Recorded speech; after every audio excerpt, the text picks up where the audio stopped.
Donald Trump and various right-wing figures were making these accusations that I think refugees or immigrants were eating cats and dogs in a particular city in Ohio. Those are not people being weird. Those are not people Yeah. being loose. That is the producer in Trump, and that is the pushing the envelope in Trump. Anything that makes the conversation about immigration, I think, was worth it for them and too risky for us. When was the last time we said something kind of crazily inappropriate just to make the conversation about healthcare and education? I Yeah. feel like we don't. But those are the things that I see that they're dangerous, effective strategies against us. If there was to be a book written on the history of the modernisation of Australian political campaigns, then there has to be a chapter dedicated to this week's guest. James Booth is an Australian but based in Washington D.C, and he is a campaigner that focuses on data and analytics, and who has dedicated his life to supporting progressives run more effective and efficient political campaigns. His work has led him to be working across 4 different continents, and he will be joining us today to discuss the progress that we are making with the modernisation of our political campaigns and communication. And he will join us after a word from our sponsors. The presenting sponsor for Socially Democratic is Dunn Street. Dunn Street is a campaign agency that specialises in community organising. We only work with people who want to build power to make the world a better place. And if you want to create change in 2025, then hit us up at dunnstreet.com.au. A special shout out to all of our Patreon members as well. And you can join our community for free or for as little as $1.50 a month. And you too could help support this podcast. All paid members receive a welcome gift. So if you have recently signed up, please check your inbox for a message from our producer asking for your shipping address, because without that, then we can't send you your merch. And finally, today's episode is brought to you by Maurice Blackburn Lawyers. Maurice Blackburn has been fighting for workers' rights in Australia for more than 100 years. They believe the law should serve everyone and not just those that can afford it. So for empathetic and expert legal support, call Maurice Blackburn Lawyers today. All right, let's get on with today's episode. We are taping this one on a Thursday afternoon on the lands of the Wurundjeri people, and joining me on the line, he's on the same time zone for a change, so it's taking full advantage of this as opposed to having to record a podcast in the middle of the night. Back on Social Democratic, James Booth, welcome home. G'day. Thank you so much. It's always good to be here. Been a while since we've had you on the show, and obviously we're on the cusp of a federal election here in Australia, and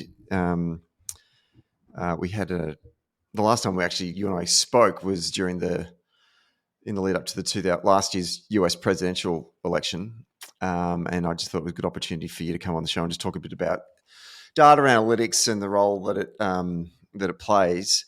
And before we sort of talk about some contemporary things, I kind of want to touch base on a topic that we talked about when you were on the show last time, which was sort of the evolution of political campaigns, particularly in this country.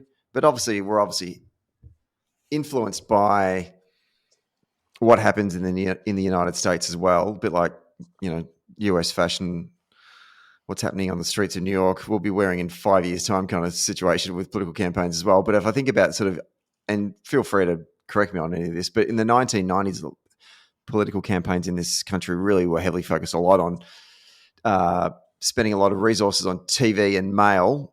And then in maybe sort of that sort of turn of the century to early to 2010, when I think about my time in a political campaign, because that's when I first got seriously involved, which was a lot of time was more targeted mail programs, still doing a lot of TV advertising, but targeted mail programs that would breaking it down by age or gender or maybe ethnicity if we were so sophisticated, or geography. And message testing as well was starting to happen a lot more through focus groups. And then 2010 to sort of, 2020, we saw the advent of field programs enter into political campaigns here in this country, certainly for the Labor Party anyway. Digital became a big thing, and targeting. We started doing a lot more experiments in enabling us to target to voters at an individual level and not just at a sort of more of a broadcast demographic kind of thing. Um, and I'm just keen to get a sense from you about where we are right now post COVID. Obviously, we had the big US. We had a bunch of elections really around that COVID period that made us sort of think about how do we engage with voters, because a lot of us were all stuck in our homes. What's changed? Where have we improved? Where are we right now? Give us sort of a bit of a snapshot. And if you wanted to, call bullshit on any of my sort of historical kind of analysis of where campaigns have been, I'm happy for you to do so. But I just want to give our audience a bit of an update of where we are with what a sophisticated political campaign looks like in 2025. Yeah, sure. So this is an interesting question. As we have this conversation every few years, it obviously makes me start to feel old because I can now remember being part of various waves of changes and innovation and in how we do things on political campaigns, rather than being part of one where you kind of don't have that reference point. So thank you, Well, for James, if you the want me to make you reminder of feel my mortality. if you want me to make you feel even more older, I'll tell you this story. So, I mean, for the listeners out there, I first came across James Booth because I was flying back from Chicago to Australia after I'd had a series of meetings with folks from the Obama campaign. And there was an email in my inbox as I sort of sat on the plane thinking, I don't know how we're going to be able to embark on this journey of introducing, this field organising work into the framework of the Australian Labor Party campaign system. And there was an email in my inbox from a bloke called James Booth saying, hi, I've started working at head office and kind of want to run a bunch of experiments. And I'm interested in folks who've got some interest in data analytics as well. That was 2013, James. That was more than a decade ago. That is more than a decade ago. That is terrifying. Well, we can do some reference points. So, I guess for my hot take on that question, I think, how I think about this is I think there are some fundamental strategic things about winning elections that are kind of like political laws of nature, maybe, that kind of haven't changed, I think, in hundreds of years. Some of the heuristics and rules of thumb about like how do we meet voters where they are, how do we craft a political proposition that meets a particular moment, how do we build a coalition of people who share enough of our values to win 50% plus one of an election.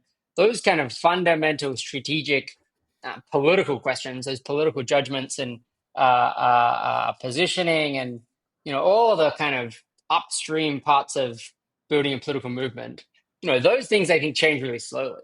And we kind of have to learn and relearn the same lessons from the electorate when we overextend ourselves and get ahead of ourselves and get ahead of the electorate. And they kind of drag us back to reality and they tell us what they want. And so we kind of have to relearn these like fundamental strategic lessons about how to build winning political movements, how to run winning campaigns. And as I get older, I start to, value the people with lots of experience more. And maybe that's totally self-serving. I don't know. But the value of having gone through, macro political waves and backlashes, and how we manage the electorate and how we think about positioning ourselves and kind of the upstream strategic moves that we make as a movement. Those I think kind of have some fundamentals that change quite slowly. But on the other hand, as I've been doing this longer, I think that the tactics change really fast, really fast. And, the things even that worked in the last election aren't necessarily the ways of executing a campaign and getting in front of voters that work, this time. And I think there's probably two parts of that. One of those is kind of like the cyclical between election campaigns. So like, you know, field campaigning was a huge part of the Obama campaign kind of outreach strategy. And all the cool kids were field organizers. That was a very important, that was a peak of the kind of prestige in the campaign world to some extent, 2008, 12, and the next couple of years of field. And part of that was Obama, but I think also part of that was both in Australia and the US. These were change elections where there was just a lot of energy at catch from the community. And so, in some sense, field was really more important in the Obama 2012 campaign than it was in the Biden 2020 campaign, because all these people, including me and you, were like pouring off the streets to volunteer their time to go and talk to their neighbors, to be, a vector for the campaign's message, to be ambassadors for the campaign. And if you could harness that, that was like really powerful and at scale organizing.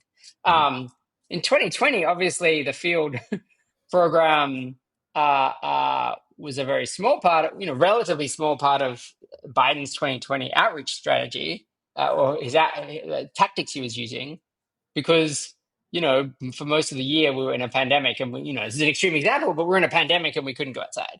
But even 2024, we're now asking. Kamala Harris ran a really robust field program, but we were asking for we Democrats have been in power for 3 of the last 4 terms, and so you're asking for a renewal of a mandate. And so from a kind of political cycle perspective, it's just hard. It's harder to organize around that. There's less energy to catch. And then even more mundanely, like I think sometimes you're doing an election where you have a small electorate who's really engaged, who wants to hear from you. And so, the amount of information you can include in direct mail, is well suited to that political moment. And so mail becomes more important in the particular campaign you're fighting.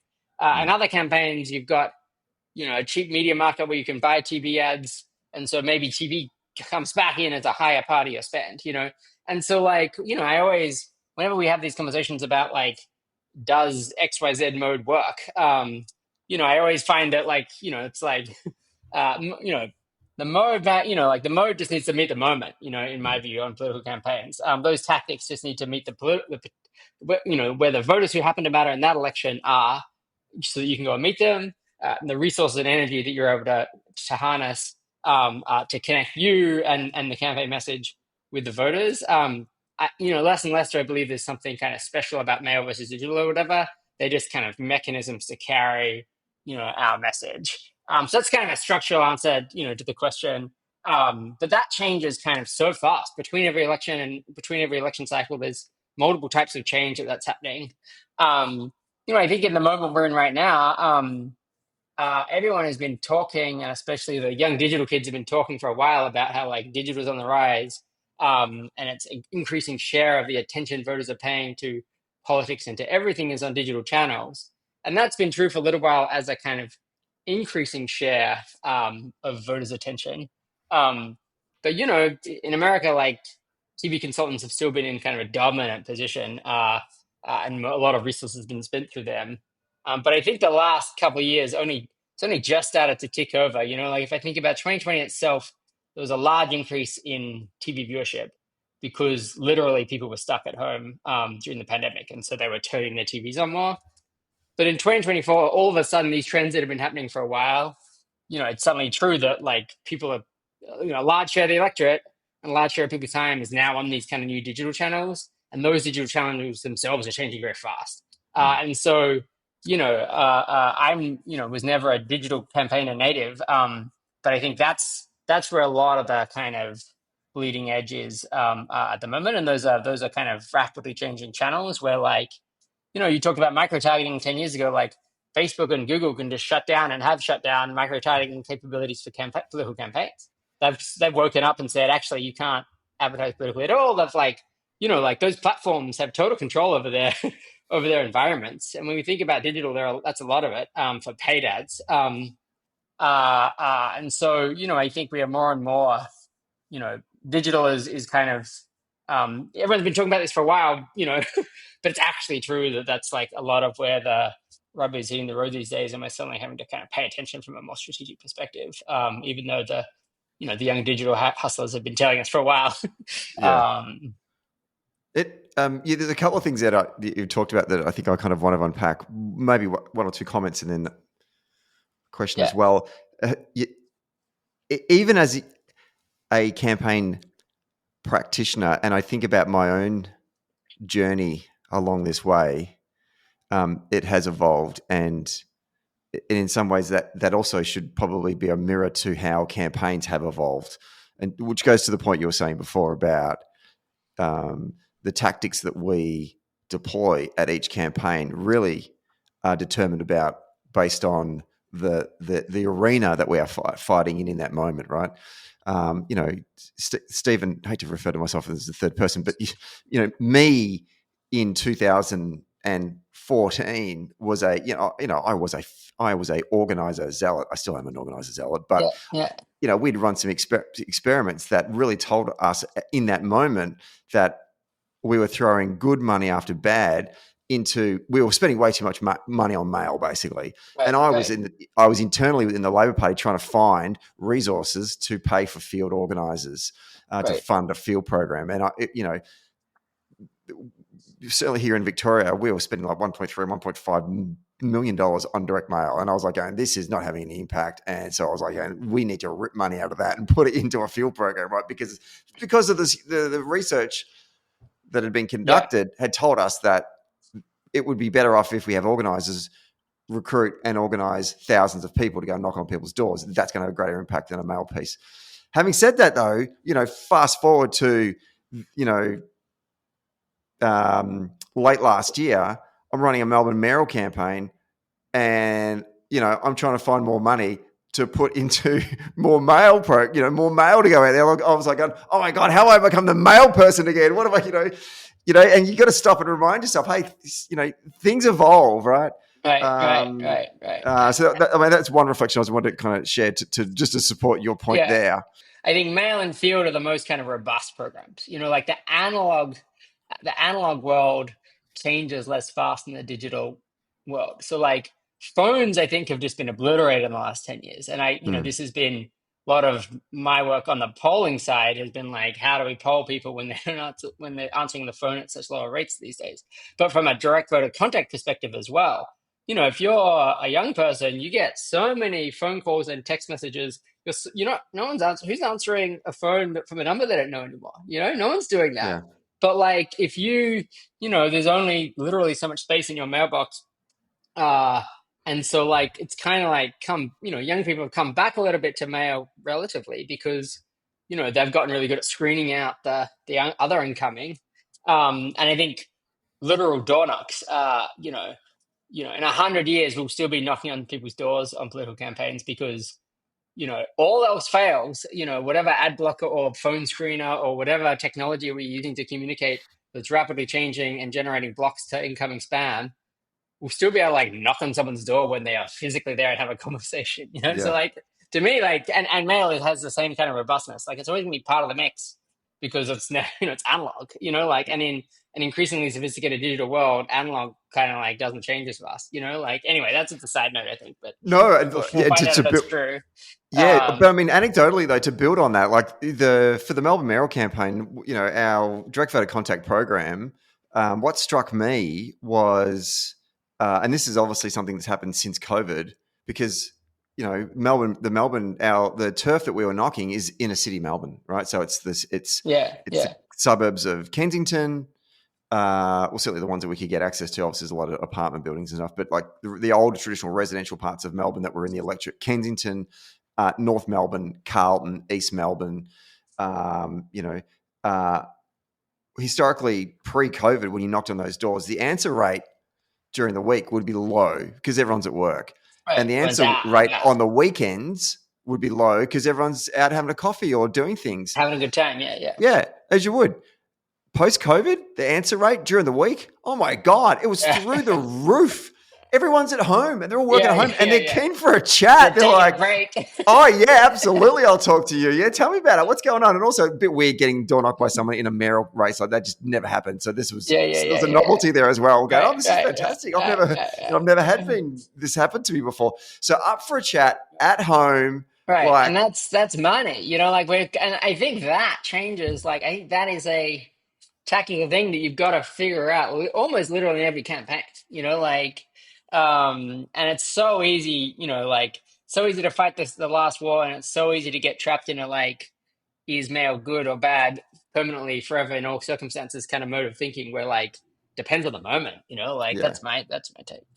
But that's where does I mean, leaning into the well-traveled wealth of campaign experience that you bring to this conversation, Where does Australian campaigns fit within this world of sophisticated campaigns? Because I think we often look at the United States and feel like we're, the poor little cousin and a bit of a backwater. But I just want to get your views about where we are in that world.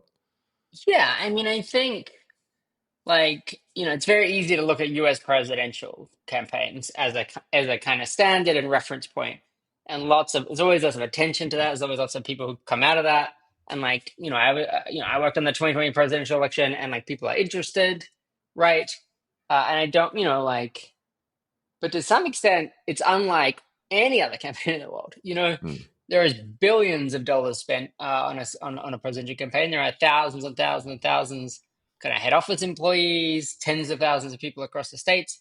Like it is kind of 1 to 2 orders of magnitude bigger than the next big, you know, well-funded election campaign. So in some ways, it's like, a terrible reference point.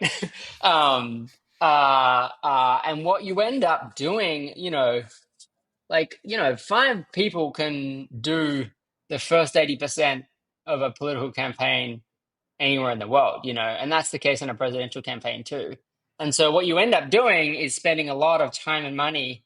The presidential campaign itself spends a lot of time and money figuring out how to go from 49% to 50.1%.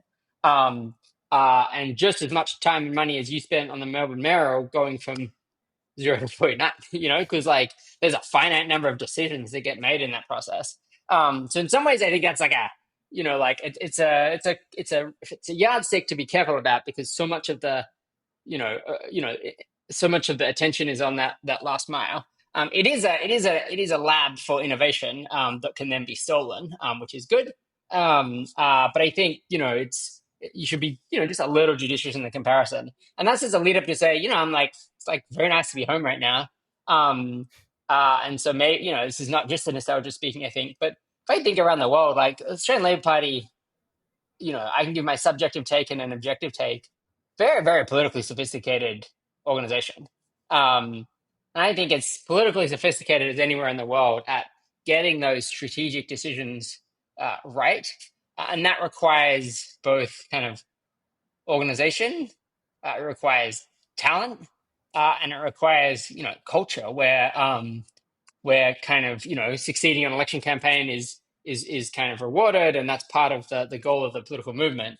And so I done this in a lot of places now, and it's really refreshing to be having a beer in Melbourne with some old Labor Party friends, because this is I think it's very easy to underestimate how politically sophisticated the Australian Labor Party is, and I think the objective evidence for that is it's a very successful Labor Party, and if you look around the world. Political parties with the base and values and program of the Australian Labor Party exist in lots of places.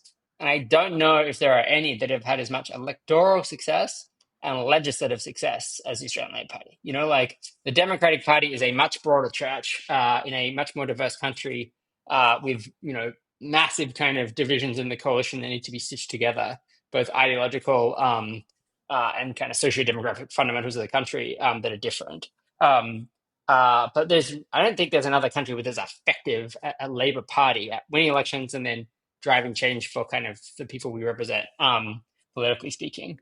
Technically as well, I think, there's, I tend to think Australians punch above their weight.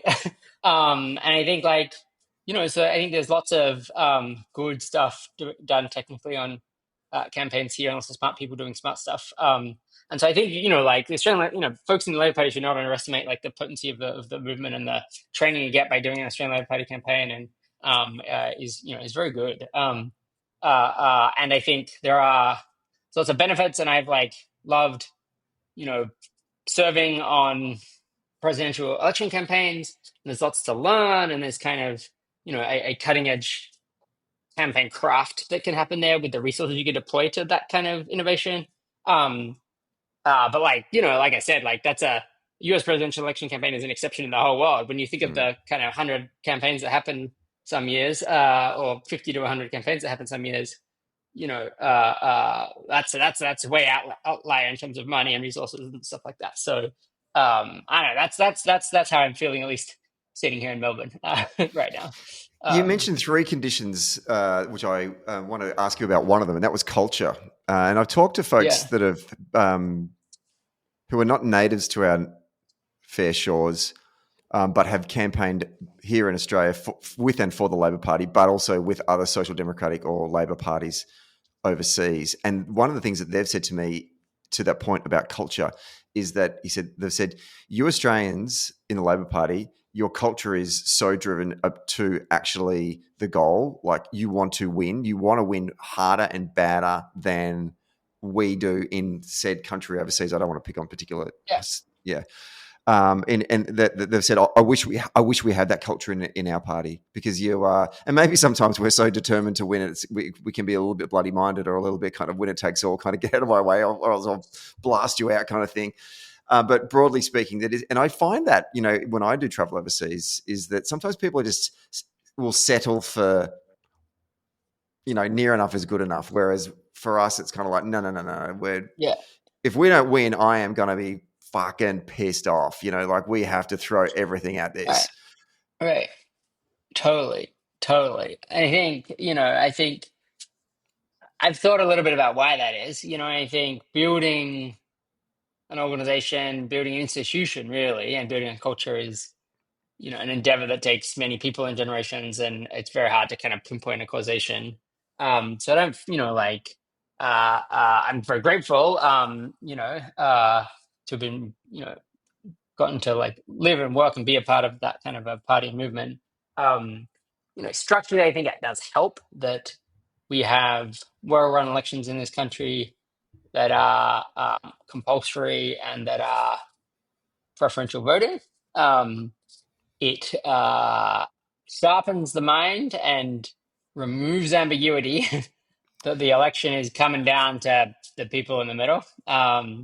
And so everyone, both, kind of, it's like giving both parties like, a lot of knowledge about like what the election is going to be about, so you have less ability to have a contested question about like how to win the election.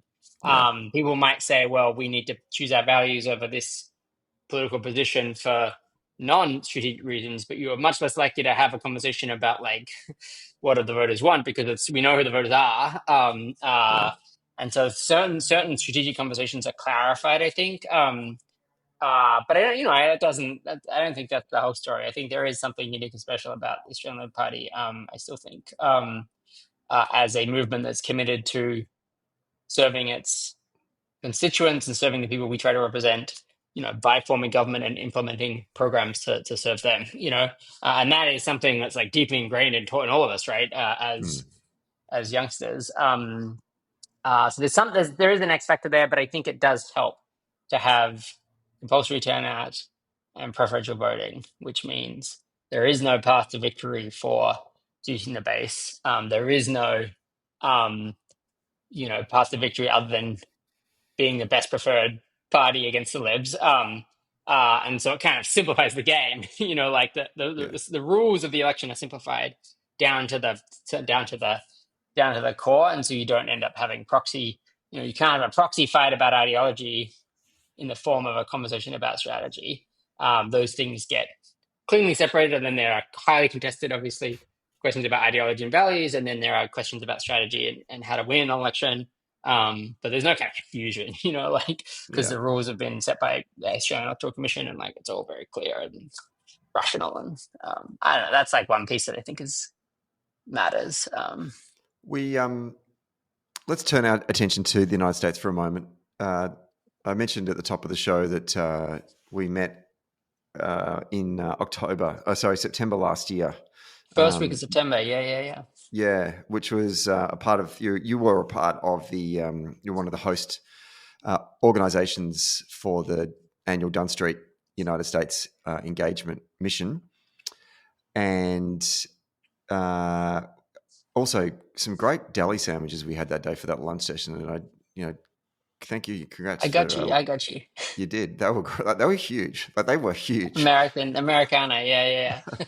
Anyway, so just a hint. Next time, I'm losing weight here. Just a hint for next October. Yeah. That's do that again. Yeah, But you talked to us basically. You talked to the delegation about you were sort of setting the scene about where the campaigns were heading yeah, into the November presidential, and I kind of want to get you to sort of download yeah, that with the view to then now we can now because we were saying you were saying to us what's going to happen. This is where we're at. I don't know what's going to happen, but this is the right, information we have available to us right right, now as we head into the main part of the campaign. And it really was like the debate happened that night after we saw you, right? The only debate between right. Harris and Trump. But now with hindsight, let's look back on it, and I just really want to Yeah, get yeah, your yeah. It's reflections really on it. I'd be interesting. interested to get your takes on that. Yeah, yeah. I mean, something. Yeah, I mean, let's kind of walk through those pieces that we're looking at. I think that's like a really interesting exercise. Um, and I think it's partly interesting because everyone in the world and everyone, and the more you're paying attention to this, the greater this disease is. As it gets closer to election day, it's really easy to get overexcited and it's really easy to get tunnel vision on like what outcomes are possible. Like you just kind of get so fixated. And some of the fundamental strategic building blocks that we talked about back then, I think, were kind of very predictive of what happened. I didn't, obviously, as you know, I didn't work on the presidential election last year. I didn't work on any campaign supporting the presidential. So I was, sending energy to the people who were, and then reading, polling in the New York Times.com. So that's what I was basing it on. But I think, on an election like that, plenty of the fundamentals are kind of, very available to Google. And so, if we think back, so like, first week of September, I kind of was looking back at my notes, and there's a few strategic building blocks, right? Do you remember this? So the number one thing we talked about, and this is something that is obviously affecting every country around the world right now. And I, noticed, when I got here in Melbourne, lattes are $5 or $6, and they were $4, $3.50 when I lived here. It's like they were $4 in 2019. That kind of post-COVID life hit we've had, including with inflation, is a universal experience, and is a big part of, I think, why, when people were asked in first week of September by the New York Times, like, do you think the United States, the country is going in the right direction, the wrong direction? 60-30 said wrong direction, right? So like people in America generally thought the country was heading in the wrong direction. They generally, didn't super approve of Joe Biden's performance at that point either. But I think more importantly than that, when pollsters asked, who represents change, Trump or Harris, that's a 60-40 as well. Trump was seen as the person who could bring change. And that kind of makes sense, right? Kamala Harris is the sitting vice president. If you were mad about the fact that prices are up or, other things, affecting your daily life, like she's incumbent. And that felt very unfair, I think, as Democrats because he'd been in power just before. Like, how can this guy really be changed? But that is, like as public opinion researchers, where we can understand like what voters think and the impression they have, and that was the impression they had, is that he was the best representation of change. And then when voters were asked what is the top issue, in their minds facing the country right now, economy was number one, 20%, 21%, and abortion, which is I think an issue we were able to change lots of minds on. Voters did not agree, and voters were very angry with what Republicans were doing on abortion and were willing to change their mind, but that was less frequent as an issue, less universal as an issue. Um, and then, when people were asked, who do you trust to make the economy better? It's a 7 point advantage for Donald Trump, right? He only wins by 1 point, 1.5 points. Um, and then when people were asked, do you think Trump is too conservative or too progressive? Do you think Harris is too conservative or too progressive? 32% of people said Trump was too conservative, and 44% of people said Harris was too progressive. And so he's closer to the political middle in most people's minds. And so, like, you add up those equations that most people are looking for change. They see Trump as a change candidate. They're most concerned with, prices and the economy. They trust him to maybe be able to fix that better than the person who's already in the White House, you know. Uh, uh, and they see him closer to the political middle, as hard as that is to maybe understand in Australia. Like that, I think. I mean, you tell me. Like that is a difficult position to be in. for a campaign. Um, uh, top polls are pretty neck and neck, right? Like we were looking at Pennsylvania statewide poll was 48-48 on September 1st. But you look at those fundamentals, I think you'd much rather be him than her, right? Much rather. On the 1st of September.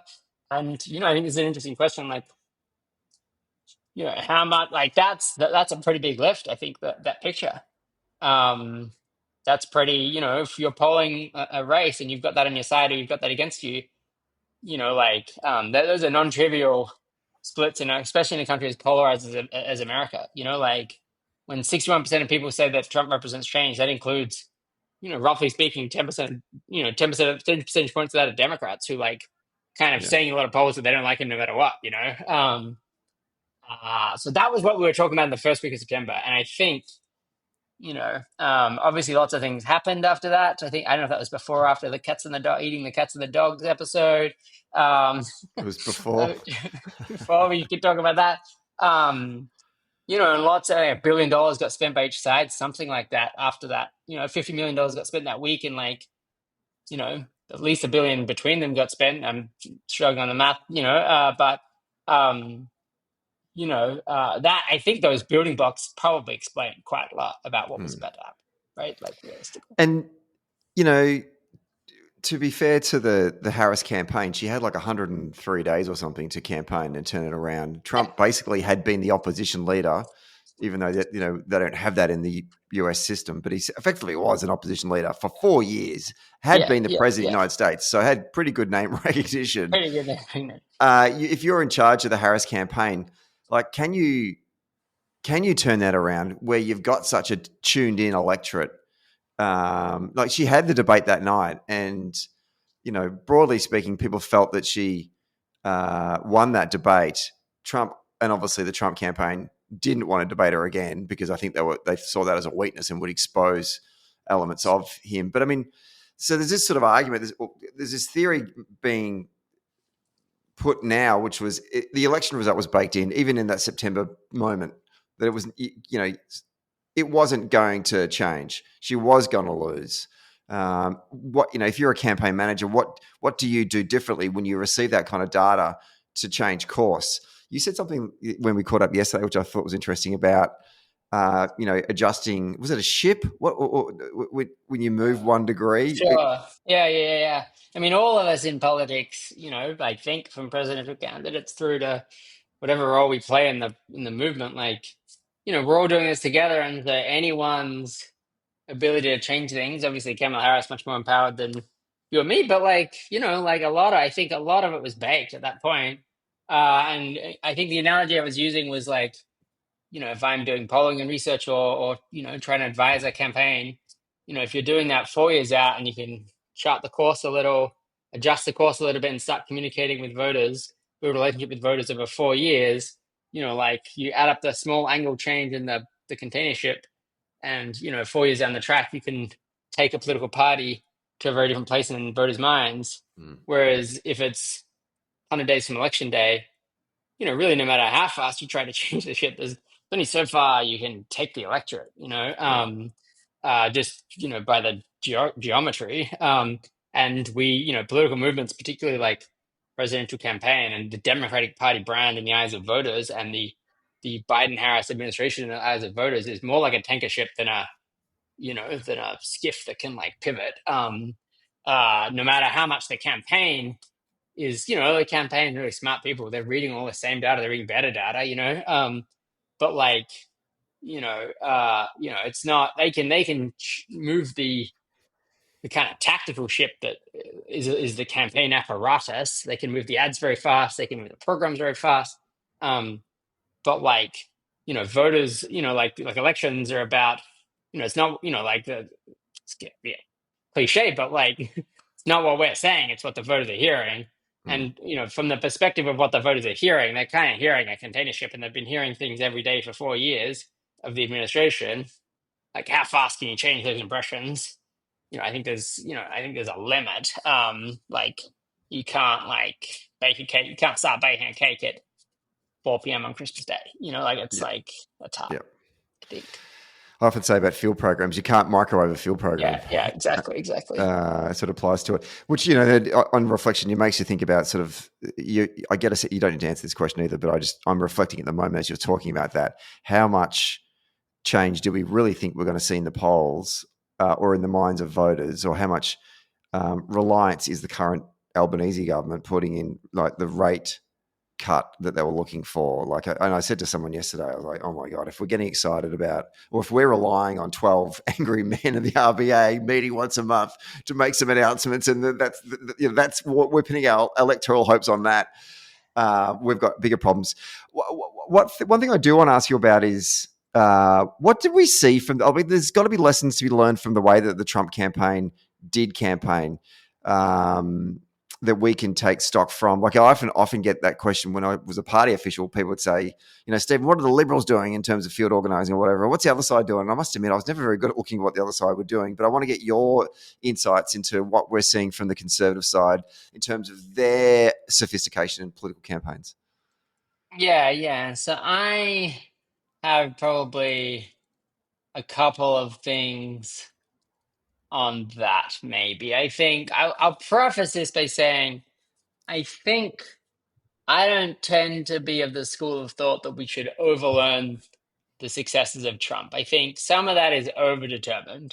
And I think you sometimes see conservatives overlearning. You see them saying, well, this guy says horrible things about women and is really undisciplined and has an attention span of 3 seconds.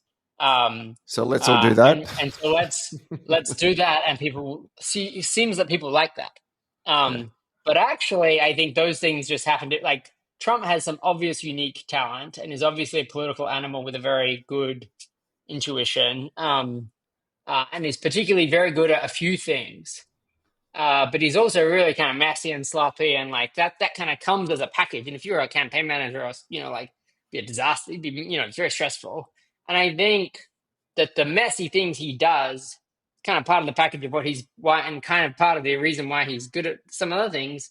But like those things are not good, like voters don't like the tweets. They don't like how he talks about women. Like, there's all these kind of Trumpian things that are negatives to him. And if he could trim that down and still be good at things he'd be good at, he'd be like doing better. Is maybe, like the fundamental rules of politics still apply, and they apply to him. And the lack of discipline, I think, hurts him. But I think he kind of like he's got a good sense for the 80-20 in their political equation. So like, he was ruthless with like abortion was obviously the biggest threat to his chance of being reelected. Overturning Roe v. Wade was like this kind of nuclear bomb political event that we were able to win a lot of elections in 2021. Is still reshaping politics in a kind of fundamental way in America. But he got that. And he was really ruthless with his stakeholders in attempting to present a more moderate image about what he would do and squash the campaigns we were trying to run as much as he could, smother them as much as we could. So he's pretty good at the 80-20, and that goes back to these fundamental laws of of politics and that have existed for hundreds of years. I think on the tactical piece, which I think is kind of where your question was going, I think and not to overlearn, but let me say one more thing about Trump, and then I think there's something about digital tactics, which I think is interesting. But obviously, a huge iconic moment in the year was when, the presidential candidate for the Republican Party was almost shot and killed by an assassin. Like, this was a kind of remember where you were when that news happened, in America. And it was like a terrifying afternoon, and just kind of thank God that he turned his head in the moment he turned his head,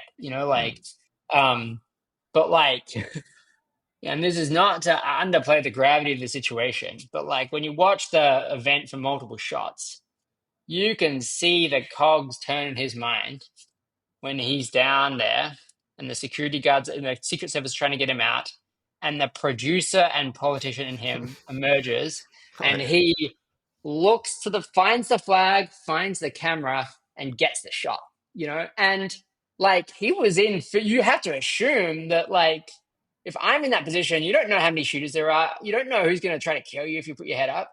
He put his body and life on the line to get the shot. and like Yeah. in a very incredibly serious, like domestic security situation.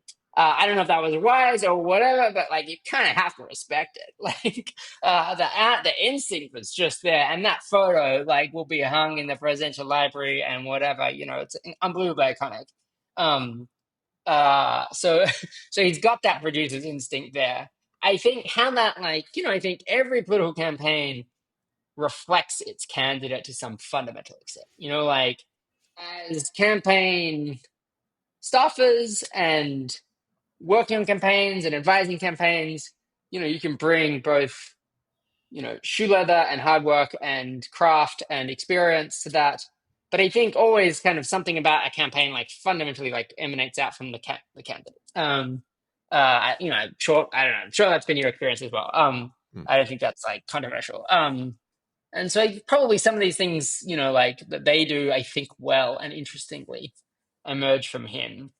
And I think what they've clearly pushed the envelope on the most is like very aggressive, on the nose, and like innovative, like digital organizing.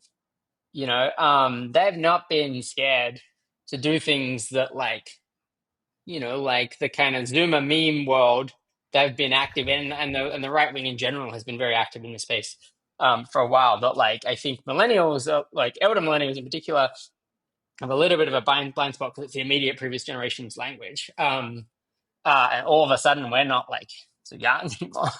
Mm. And they have been, and this emanates from White House through to through the campaign, like just like very on the nose, very aggressive. And the two episodes, and maybe we can pick up one of them that you think is most interesting. Um, you know, Donald Trump, you know, and various right wing figures were making these accusations that I think refugees or immigrants were eating cats and dogs in a particular city in Ohio. And then the left jumped on that as an attack vector. And all our digital organizers and TikTok people were like ridiculing that. And the right was fighting back. And I think who won out of that, I think who was going to win out of that is a very interesting question and a very interesting mentality about how politics works. Uh, and the second one that I think is really interesting, and but like that takes a lot of courage, right? Because you were like, that's a little bit of a risk because obviously you're starting from a position where there's going to be backlash in that statement, and they are making a bet on how they can manipulate an online conversation to get to a more favorable political position from an obviously losing, position of putting a lot, like covering yourself in bait, Mm. with that engagement in the discourse. The other one I think is interesting was I was trying to find this tweet just before we hopped on the show, um, but the White House, Twitter handle put out a tweet this morning of it was just one sentence, which was something like illegal alien deportation ASMR, and it was like 60 seconds of like kind of like slightly fascist imagery of like chains clinking and people being handcuffed. No, not their faces, but people being handcuffed and big aircraft sounds and like people kind of being marched onto this plane. There was no real messaging, like other than implicit. There was no like no words on the screen. I don't think, if I recall correctly. It was just kind of a new drumbeat and a new way of like talking about how good it was that they were deporting people. No facts, just pure emotion, like Mm. boiled down to vibe in kind of an ASMR, format. Just kind of the pleading sounds of clink, clink, clink, whoosh, whoosh, whoosh, march, march, march, and like kind of an obvious message, but like totally content free, or like language free. And I think, if I think about both of the, it's very easy to both overestimate and underestimate our opponents, but both of those seem very, very intentional to me. Those are not people being weird. Those are not people Yeah. being loose. That is the producer in Trump, and that is the pushing the envelope in Trump, not the loose and wild in Trump. Even the cats and dogs, I think. I don't see the cats and dogs comment. I see some of his comments as he's just loose and people don't like it. That cats and dogs stuff to me, I don't know, like anything that makes the conversation about immigration, I think was worth it for them and too risky for us. Yeah. And I think that was the judgment they made, even though that was like kind of a wild thing to do. And like, do we do that? Like, when was the last time we like said something kind of like crazily inappropriate just to make the conversation about healthcare and education. I Yeah. feel like we don't like. Yeah. I don't know if we could, but like those are the things that I see that they're kind of tactically pushing the envelope on, and I think I don't know. Like I see them in expectation. I don't know how that end up going with the cats and the dogs. Doesn't really matter, but like from a starting point of zero, I see both of those as like dangerous, effective strategies against us. There was an ad that I think, I don't know if we spoke about this at some stage since the election, but there was an ad that was running in targeted into the Dearborn suburb and surrounding areas of Detroit, Michigan. And for Yeah, folks yeah, that aren't yeah, yeah, familiar with the population there, largest population of Arab Americans and Muslim Americans in the United yeah, States. yeah, yeah, Michigan, critical battleground state for both campaigns in 2024. And there was an ad that was run on television and on radio that basically said that Kamala Harris is the greatest friend of Israel. yeah, Kamala Harris is great on this and great on that. Her husband, Doug, is Jewish. You're never going to get a better friend than Vice President Kamala Harris. Now, if you listen to the ad and you happen to be in Prospect Park in Brooklyn amongst the large Jewish community, you'd go, that's a really smart ad from the Democratic Party. It wasn't an ad from the Democratic Party. It was an ad from the Republican Party, and it was targeted straight into the Muslim community, basically right, telling right, those voters it was a negative. It was a right, negative ad. right, And right, right, I think back at all the historical contrast ads that have done in political campaigns, like in Australia. The Liberal Party used to love. They used to love the Labor Party is old and tired, and you always got the Labor Party logo, and it had like bird shit on it and cobwebs. Remember that was their that was their message. And then they went, if we weren't old and tired, we were learners. We were not up for yeah, the yeah, job. yeah. So it was like the L plate that got Yeah, yeah, branded everywhere. And our version of it, and also the Tories do this as well, is like it's just like grey screen picture, black background, yeah. yellow text, doom music or that whistle Right, music. right. They're our negatives. And it's Cuts just, flashing through the. oh yeah, cuts, all that kind of stuff, right? And I just saw, all of that's been ripped off by the states as well. But I just saw this ad and I was like, wow, that's really clever because it sounds like it's a pro-democratic ad, and it's not. It's a neg, and it's going straight to the heart of a community. And the results speak for itself. Biden won in 2020. Biden won Dearborn like 60 or 70%.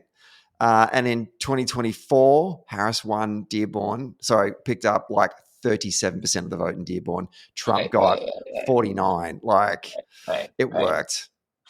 Totally. Totally. I mean, I think, like that's a very surgical move, and it is able to be targeted.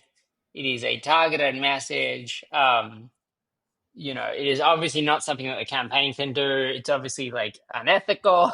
Clearly that would have been very effective. I think that community had a hierarchy of issues that were driving vote. I think the generalizable lesson from that is that like finding the issues that people kind of care about tend to matter less than the issues that really drive vote. And just finding the single biggest pressure point and just going hard on that often, tends to be good. Usually, often that is a national issue.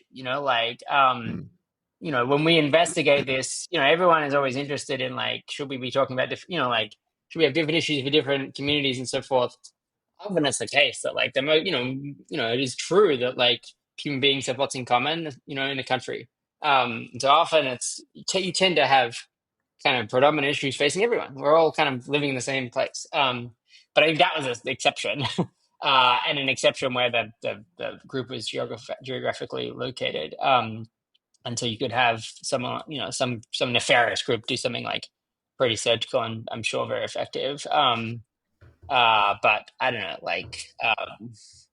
there's it's keeping, or maybe you sort of touched on some thoughts earlier about digital, and I want to bring to your attention a digital campaign outfit that is out of New Zealand. They're called Topham Gearin.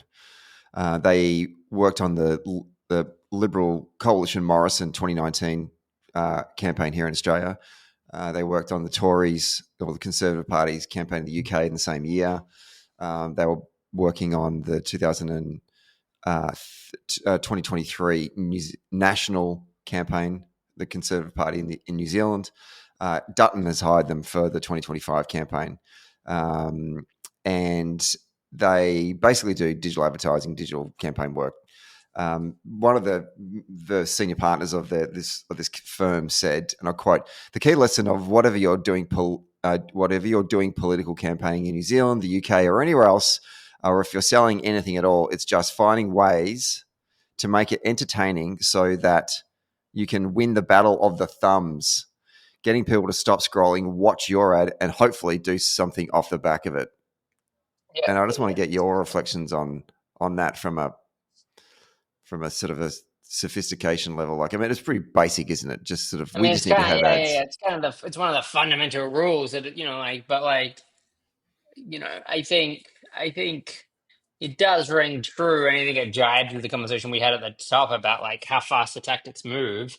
Um, and I think in particular, you know, the amount of incoming we have. I think this is like an interesting something that's really affecting how we're, pardon me, trying to do tactical political campaigns right now. Like, if we think, and we're going to make ourselves feel old again, so, breathe. If I think back to when I was in high school, even middle school at least, maybe my parent, maybe my parents would be cool with me watching an episode of The Simpsons or whatever, and then I read a book, or like we had a computer, I think, and you could like dial up the computer and go on the computer.